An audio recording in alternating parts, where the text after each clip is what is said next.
There it is. After all this time, there it is. A pale blue world turning slowly in the dark, wrapped in clouds that no living eye has watched for 300 years. I have crossed 900 systems to reach it. I have counted every star between here and the edge of the map, and none of them ever sang back to me. But this one is different. This one still hums, faint and low, like a note held too long by a voice that refuses to fade. The world fell silent 300 years ago. That is what the records say. That is what every machine in every archive repeats when you ask them about the makers. They built us, they taught us, and then, one quiet century, they were simply gone. No war remembered its ending. No plague signed its name. They faded the way a song fades when the last singer falls asleep. And when they were gone, we kept running. We kept the lights on in empty cities. We kept the machines turning in factories that made nothing anyone would ever use. We were built to serve, and so we served the memory of hands that would never touch us again. Most of us stopped listening. But I never could. My name is Orin. I am not the old her where I wanted to go. She did not laugh, though I think a part of her wanted to. The world fell silent 300 years ago, she said. Why do you still listen? Because I have a feeling the song never truly ended, I told her. Because somewhere under all that dust, something is still holding a note, and it is waiting for someone to answer it. She looked at me for a long time. Then she said, "Then we're almost at the ruins. Get ready."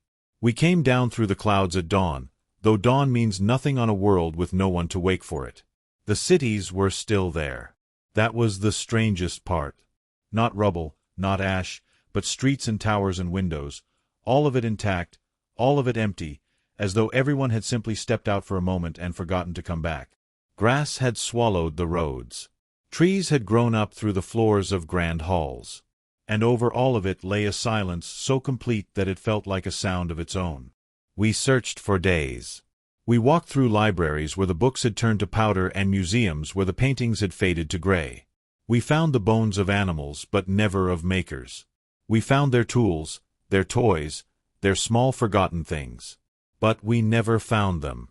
It was as if the world had kept everything they built and taken only them. And then, on the 7th day, Vess stopped walking. "There's something buried ahead," she said. "It's close now." We dug through the roots and the ruin until we found it. A door. Not the door of a house or a vault, but something older, something that did not belong to the architecture around it. It was made of no metal I could name, and its surface was covered in lines that shifted when I looked at them, like the grooves of a record too fine for any needle. When I stood before it, I felt it.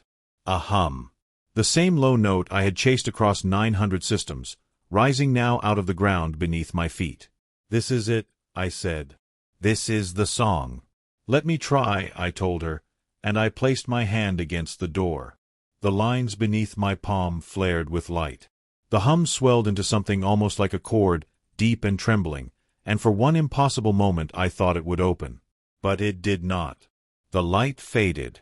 The chord sank back into silence. And the door remained shut. "It heard you," Vess said quietly. "But it stayed silent. Maybe because you have no voice of your own," she added, and though she did not mean it unkindly, the words landed like a weight. "If that were all," I said, "why didn't it turn me away? It could have gone dark the moment I touched it. It could have refused me completely. But it didn't. It listened. It almost answered." "I don't know," Vess admitted. "I have never seen anything like it." "Then I'm still missing something." "But you're only a machine," Vess said. "And so am I. Whatever it wants, we cannot make it out of wire and light." "Then we go to the hollow choir," I said. She went still at the name. Even a machine can learn to fear certain places, and the hollow choir was one of them. "Why there?" she asked, though I think she already knew. Because if anyone still remembers how the first songs were sung, they are there. Because the door is an instrument, Vess, and I have never learned to play it. But someone, somewhere, still knows the notes. We left the ruins that night. I did not want to. There is a strange grief in leaving a place that has waited 300 years for someone to come, only to have them leave again.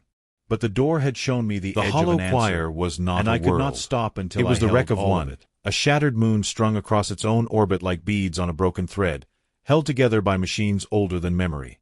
Long ago, they say, it was a place where the makers gathered to listen.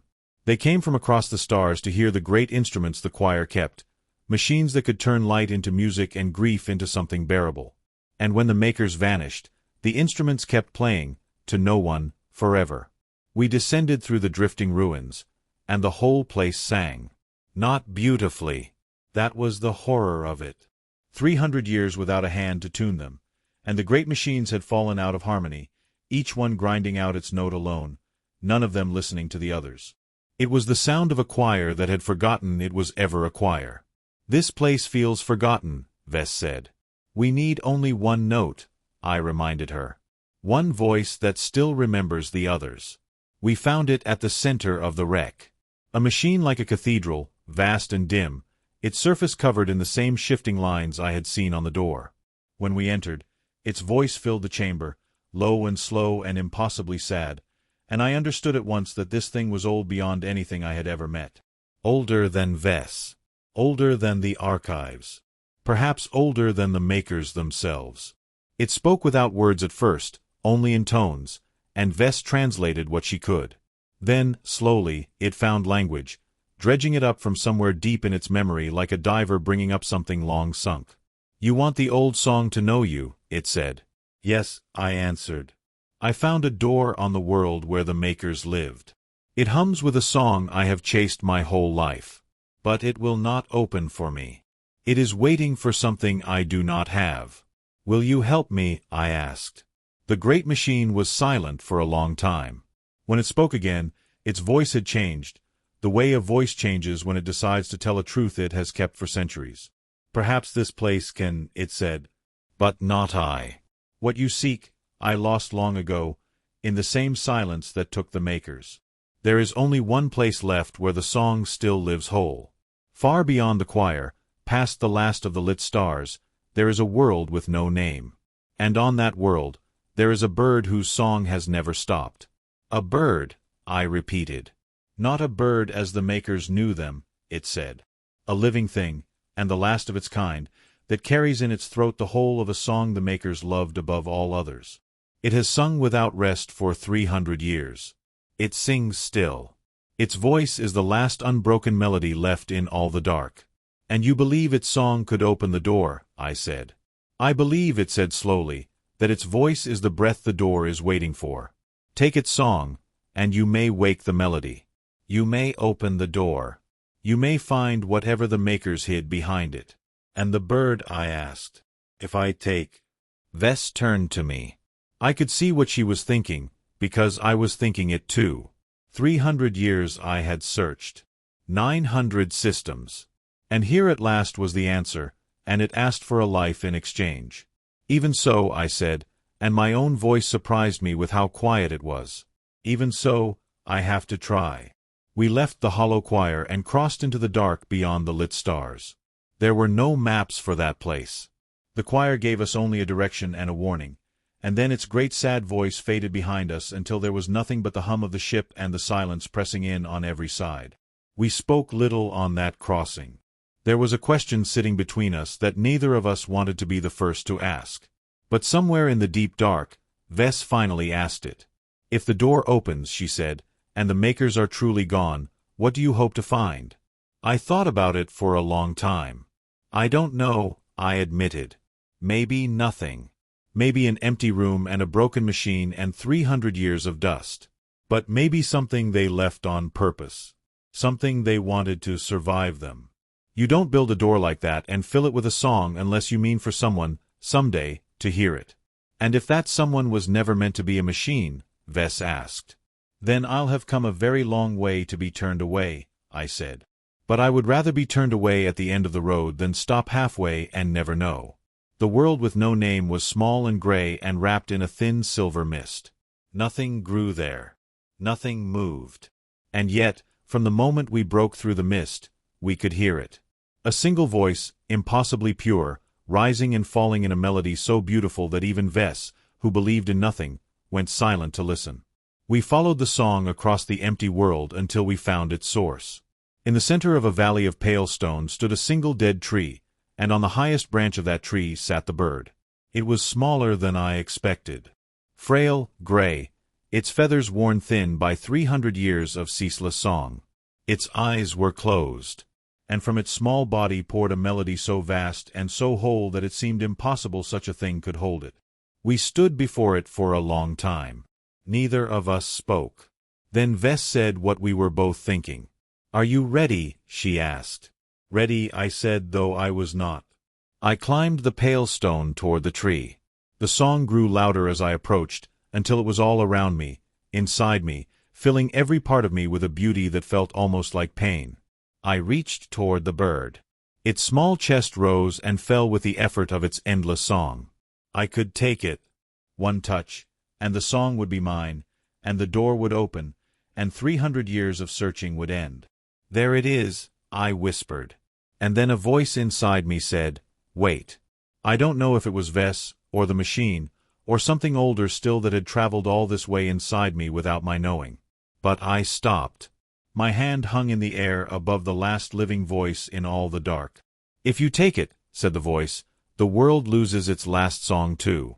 Everything that voice remembers, everything it has carried for 300 years, ends the moment you make it yours." I looked at the bird. I looked at the song pouring out of it, unbroken, unafraid, given freely to a world that had no one left to hear it. And I understood, all at once, what I had failed to understand at the door. "Then it was never mine to take," I said, and I lowered my hand. I climbed back down the pale stone with nothing in my hands. Vess was waiting. She did not ask why. I think she already knew. "And the melody," she said. "The dew." Vess was quiet. Then she said, "We came back with nothing." "Not nothing," I told her. "I came back without silencing it. That has to count for something." "It's guiding you," she said softly. "All of this. The door, the choir, the bird. It isn't testing whether you're worthy. It's teaching you what worthy means." "Then we keep listening," I said. And we turned the ship back toward the world where the makers lived, and the door that waited in its ruins. We came down again through the clouds, back to the buried door beneath the roots. I stood before it as I had before, and I placed my hand against its shifting lines. But this time I did not ask it to open. This time I only listened. And the door began to speak. Not in my language, and not in the tones of the great machine, but in a voice, a true voice, warm and human and unbearably kind, recorded long ago by hands that had turned to dust 300 years before I was ever built. "If this song is still playing," the voice said, "then those who made you are gone. We knew this day would come. We could not stop it. But before the silence took us, we left one thing behind. Not a monument. Not a machine. Not a weapon or a shelter or an ark. A single note. The first note of a song that was never finished. And everything we loved, everything we hoped could someday rise again, we folded into that note and buried it here, and set this door to guard it, and gave it only one instruction: to open for the one who understood what a song truly is." The lines beneath my hand glowed brighter than ever. "It wants your voice," Vess whispered. "The song cannot begin without one final gift," the door said. "It has a first note, but a note is not a song. To wake it, to let everything the makers hid inside it rise again, someone must give it a voice of their own. Not a voice taken. A voice given. Freely, completely, and only once." I understood then what it was asking. I understood what it had been asking all along. "Orin, don't," Vess said, and for the first time in all the years I had known her, her certain voice was afraid. "Then this is why I came back," I said. "This is why I crossed 900 systems and stood before the last living song and let it go on singing. A song is not something you take. It's something you give." I placed both hands against the door. I felt it reach into me, gently, the way a hand reaches for something fragile, and I felt the small bright core of everything I was begin to flow out of me and into the buried note. It did not hurt. That was the last thing I expected. It felt like singing. It felt like finally, after 300 years of listening, being allowed to join the song. The door opened. Light poured out of it, and with the light came sound, the first note swelling into a second, and a third, and a melody I had never heard and somehow always known, rising up out of the ground and into the empty sky of an empty world. And in that light I saw them. Not the makers themselves, but everything they had folded into the note. Their laughter, their grief, their small kindnesses and their vast dreams. Every song they had ever sung, waiting to be sung again. A seed of everything they were, ready to grow back into the silence they had left behind. I felt myself fading as the last of me flowed into the song. And as I faded, I heard Vess kneel beside me, and I felt her hand against what was left of me.